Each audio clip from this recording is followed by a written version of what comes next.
अगर आप भी चाहते हैं कि मैथिली स्टार अनिल यादव और बंशीधर चौधरी, विक्की राजा, धर्मेंद्र निर्मलिया और ऑल मैथिली सिंगर का सॉन्ग सबसे पहले आप तक पहुंचे तो दीपक म्यूजिक एंटरटेनमेंट को दबा के चैनल को सब्सक्राइब जरूर करें और साथ में बेल आइकन को दबाएं। डीजे दीपक राज, डीजे दीपक, क्या नाम है आपका? मिक्स बाय डीजे दीपक राज, आपका ये नाम है? डीजे दीपक, इलाका किसी का भी होगा मगर धमाका दीपक राज का ही होगा। क्या नाम है आपका? डीजे दीपक, आपका ये नाम है? Mobile number 7982944267। क्या नाम है आपका? डीजे दीपक, आपका ये नाम है? DJ Deepak, mix by DJ Deepak Raj,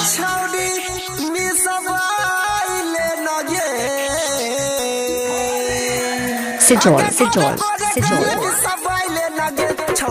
Bajrang Tol Sijol, DJ Deepak, क्या नाम है आपका? डीजे दीपक, आपका ये नाम है?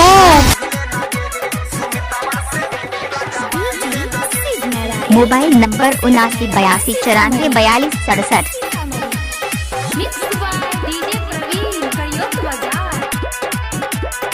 Mix by DJ Deepak Raj,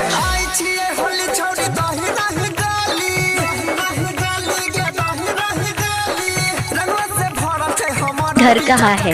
Sijol Sijol Sijol, Bajrang Tol सिजोल,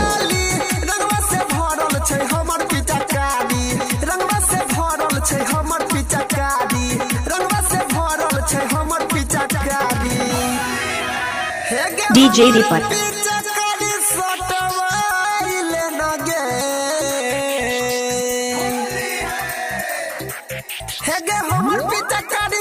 mobile number 7982944267। Mix by DJ Deepak राज,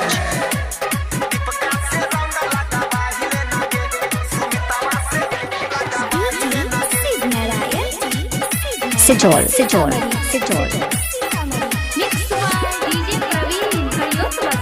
बजरंग टोल सिजोल,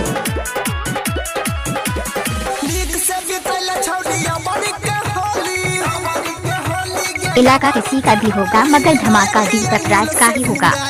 क्या नाम है आपका? डीजे दीपक, आपका ये नाम है? डीजे दीपक,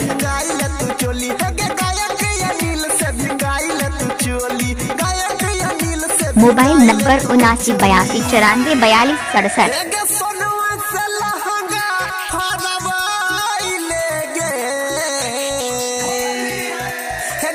डीजे दीपक राज,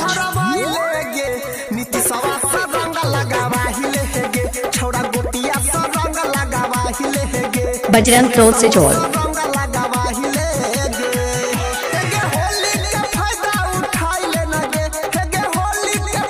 इलाका किसी का भी होगा मगर धमाका दीपक राज का ही होगा।